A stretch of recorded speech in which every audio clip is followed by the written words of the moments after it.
Oh, there's got to be a Janet Jackson fan on here. She was incredibly gorgeous. And I mean, I'm sure she still is, but I mean, just that moment in time.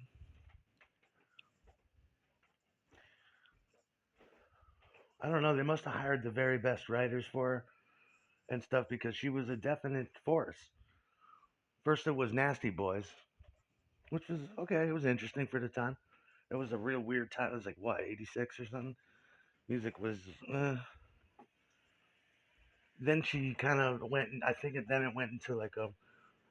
She had a slow B side. I forget the name of it, but then she had Control, which was again okay. And she's making a statement, you know. Now I think she's making a statement about her artistic freedom and being emancipated and having a little bit more control. That was okay. And I think after that was Black Cat, which is that Salem song, Salem song, which was that was okay too. I think that actually had Vernon Reed on guitar. Somebody told me, although it doesn't sound like him, but that was okay. And then Rhythm Nation was kind of good. It was getting, you know, I didn't know what that meant. Rhythm Nation 1812 or some shit or whatever it was called. It's like my password. That was okay. I like that militant shit. And it was after that it opened up. The chamber opened there. When I Think of You, Escapade. When it Love Will Never Do Without You. Um, yeah, I miss Janet. I like Janet way more than I like Michael. Isn't that weird? I'm old enough to remember Michael Jackson. I remember Moon. I remember the moon first moonwalk and shit.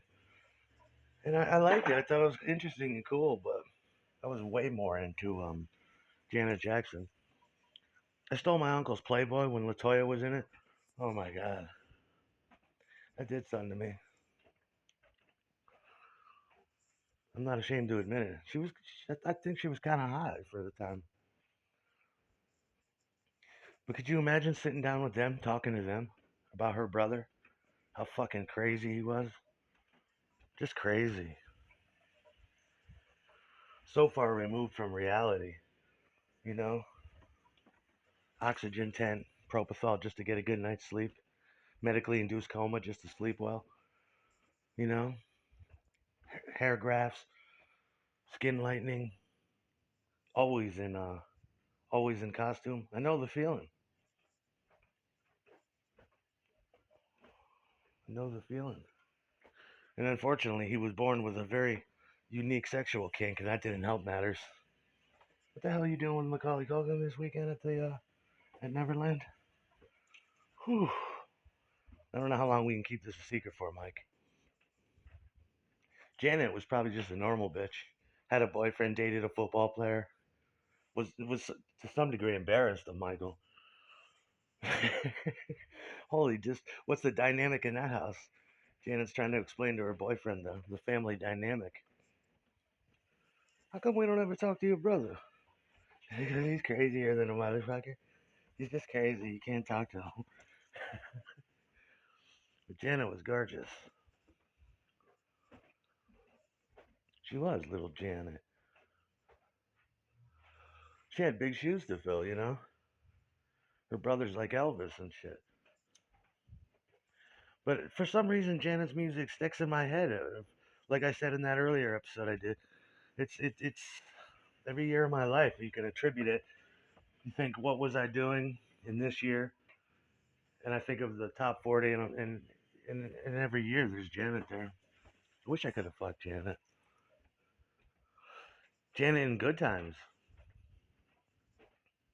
with that Esther Roll style. That Esther Roll Roots fucking style. That JJ Walker style. Janet was gorgeous. She had, I don't know, she had a good plastic surgeon. It looks like she had a little bit, which is Michael went over the top with it. But he had it. He had his own. He had his own brush for that. You know. I love Janet.